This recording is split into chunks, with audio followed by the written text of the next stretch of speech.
I just decided to delete the video files for these and empty my recycling bin. So, yeah, yikes, here we are.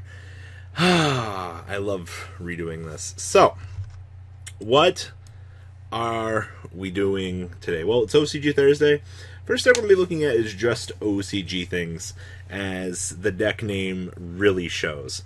And the first thing I'm going to say here is, what is this? This is basically a combination of, I'm going to use hand traps and good cards to stop the opponent. It's literally Luna control with, like, different engines and stuff. And as you guys know, we're getting the Metal Snake Murakumo no Orochi. So if this card is in your hand or graveyard, quick effect, you can banish 8 cards from the top of your deck, face down, and special summon this card.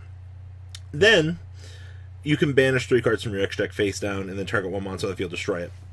Now you can't summon it and banish 3 from the extra deck to snipe something off of the field, because that's just not how it works. They wanted to limit this in some acceptable way, and I'm cool with that. I like how they aimed to balance this card. I actually just wish we would have gotten both. But looking at Fairy Tale Snow in the long run, we had to fix that. Now, let's dig on into the list, see what's going on here. So we have 2 copies of Ash Blossom and Joyous Spring. I really wish that the OCG got to enjoy 2 of these, but they wanted to limit this because they do have triple maxi in their metagame. So 2 Ash Blossom, 2 copies of Battle Fader, much like the deck showcases. We're trying to have this deck be a means to slow down the opponent. Now, Battle Fader's not the great of a card, but it is still a good one nonetheless. So 2 copies of that. We have 2 copies of It's Just a Prank, Bro. God, they got 3 copies of this. Oof. We have 2 copies of Doggeron. This deck uses the Kaijus in a pretty offensive way. You just drop them on the opponent's field over a monster, go ahead and go Fairy Tale Luna, bounce it back. Now, the OCG is a little bit more passive than we are. They're definitely not as aggressive in their gameplay. So you probably will get a little bit more value out of this and a couple more turns to also play the game. Now, we play the 2 copies of Eater of Millions, generic spot removal for large threatening monsters, all wrapped up into one little guy that just gets bigger and bigger. Now, of course, we have the triple copies of Effect Veiler, Hand Trap, Stallage. Triple copies of Luna, on summon, search for another copy of itself, engages with the deck in a way to bounce back the opponent's cards. And to top things off, Fairy Tale Snow, which can be searched off of Luna, by the way. Can't believe they get such nice things as this, but generic interactivity with the opponent, shutting them off, yeah, it's all good. 2 copies of Phantasmi. I almost think I would want to play 3 of this in this deck. I think that this is fine at 2 for the way that this deck works. We have the 1 copy of Godarla, 2 copies of Gamma Steel, just more Kaijus. We have 2 copies of Ghost Bell, 2 Ghost Ogre, 2 copies of the Great Eagle. This is so adorable. In the monster zone, destroy by monster effect or by battle, you get to equip it onto an opponent's monster and take control of that monster. Value Town. We have the 1 Jet Synchron, of course, for Needle Fiber plays. 1 Jizukuru, the 1 Kumi, triple Maxi, triple Metal Snake, and triple copies of Sekka's Light. Down here in the extra deck, we have the 1 copy of Trisbania, triple copies of Relinquished Anima, just very good suck-up removal. Being able to stick this on a key monster and take control of it, absolutely value. 1 copy of Linkuriboh, 1 Unicorn, 2 copies of Phoenix, 1 copy of Boral Sword, 1 copy of Pain Gainer, 1 copy of the 7 Sins, of course, 2 Dingrisu, and the 1 copy of the TG Wonder Magician. Side deck here we have the 1 Battle Fader, the 1 copy of the DD Crow, 1 Phantasme, 1 copy of the Ghost Bell, 1 Ghost Ogre, 1 Skullmeister, 1 Feather Duster, 1 Interrupted Kaiju Slumber, 2 MST, 2 Extravagance, and the triple copies of There Can Only Be One. Basically, you're going to be boarding out Sekka's Light up here and bringing in more aggressive cards against the opponent. Honestly, looking at this deck, it's a lot of fun. When I first started looking at this, I was like, I'm a little bit up in the air about this. Is it really all that? And yeah, it's pretty fun. Some of the hands you get aren't necessarily the best looking, but I mean, it's not like you can't adjust and mold for that. You know what I mean? Now, next up is Vendread. Now, unfortunately, the OCG still gets access to one of the best zombie cards that ever existed in the game of Yu-Gi-Oh!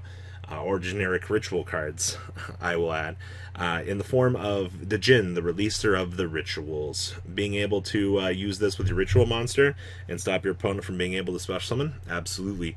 Floodgate-esque cards are so good. So this is Zombie Vendread the deck. So we have 2 copies of Ash Blossom and Joyous Spring, 1 copy of Destrudo, 1 copy of the Jijin for the lock, 1 copy of Goizuki, copy of Jet Synchron, 1 copy of Mizuki. We play the 1 copy of the Shinobi Necro. If another zombie monster is special summoned from your graveyard while you control this monster, except during damage step, you can draw a card and then discard a card. Okay. This card is in your graveyard, is banished to activate the effect or buy an effect. You can special summon this card, but banish it when it leaves the field. You can only use each effect of Shinobi Necro once per turn. So, discard 1, draw 1. Pretty good. Triple copies of Lone Fire Blossom for the deck.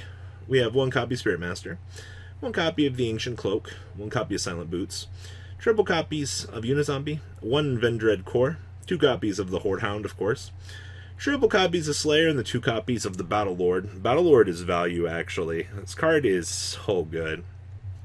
Spells, we have the triple Called by the Grave. We have the triple copies of the Crossout Designator, 1 copy of the Harpy's Feather Duster, of course, triple copies of Pre-Preparation of Rites, 1 copy of the Revendread Evolution, triple copies of Revendread Origin, and then 1 Fogblade and the 1 copy of the Shade Brigandine. One thing I do want to point out about this deck, though, a little bit, it is dependent on being able to set up Rusty. Now, TCG doesn't get that anymore. Thank you, Banlist. I appreciate you. But you still have full results and combo ability out of this, so it's kind of something important to note. Now, we have the 1 Rusty, the 1 copy of the Anima, 1 Link Karibo, 1 Nightmare Unicorn, the 1 copy of the IP Masquerina, 1 copy of Curious, 1 Crystron Needlefiber, 1 Cherubini, 1 copy of the Boral Sword Dragon, 2 copies of the Avendread Savior, 1 Apostola, 1 Shooting Riser Dragon, of course, and the 1 copy of the Borrowed Savage Dragon. And then we have, yeah, that's right, 1 copy of the Black Rose Dragon. Now, we have 2 copies of Pringatops in the side deck, 2 copies of Ghostbone Haunted Mansion, 1 Ghost Ogre, triple copies of Maxi. We also have triple copies of Gamma, and the 1 copy of Cyframe Driver, and triple copies of Twin Twister, wrapping up little Vendreads. Now, what more do we have coming out of this? Well, a lot, actually. We have Marincess left. So, Marincess getting their second wave of support is so good. This deck and the equips and things like that, I'm actually looking forward to in the future here. I don't know. I think this is going to be one of the best decks. I'd pick up your stuff early, because if you are like, oh, I'm going to wait, no, don't. You're going to make a huge mistake. So, we have 2 copies of Ash Blossom and Joyous Spring, 1 copy of the Crystron Rosnix, 1 copy of Dupe Frog, 1 copy of Effect Veiler, of course, 1 copy of Ghost Ogre and the Snow Rabbit, triple copies of the Blue Tang. We have 2 copies of Mandarin, triple copies of the Marincess Seahorse, triple copies of Maxi, 1 Ronin Totem, triple copies of Swap Frog Goo, triple copies of Called by the Grave, triple copies of Signet Mining, 1 Foolish Barrel, 1 Arby's Feather Duster, 2 copies of the Battle Ocean. Being able to get those equips is pretty good. Triple copies of Desires, Traps, 2 copies of Infinite Impermanence, triple copies of Marincess Waves, and triple copies of Solemn Judgment. Now, down here we also have 1 copy of Mekk-Knight Crusadia, Avermax, 1 copy of the Marincess Wonderheart, 2 copies of Sea Angel, 2 copies of Marbled Rock, 2 copies of the Crystal Heart, of course, the Heart and Soul deck, 2 Anemone, and 2 copies of Blue Slug, and the 1 Totally Awesome. Now, we also have side deck here, triple copies of Lancia, 2 copies of Pringatops, triple copies of Gamma Seal, 2 copies of Twin Twister, triple evenly matched, and triple copies of Dynamiscus, wrapping up today's deck profiles. Now, side note here, do pay attention for when this deck comes out to the TCG.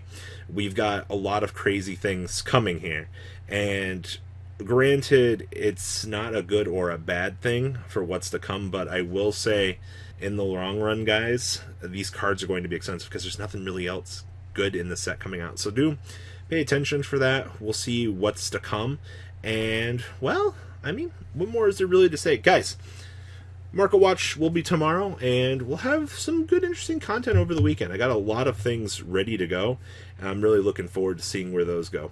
I guess catch you on the flip side. Peace out. The ride never, well, truly ends. Thank you, patrons. Without you guys, I don't know what I'd be wearing in these videos. I might be a truffle shuffle incident all over again. Guys, please also check out VanCole40 for some awesome Vanguard content. Some other interesting stuff you might find up here on the left or in the description as well. Thanks for watching.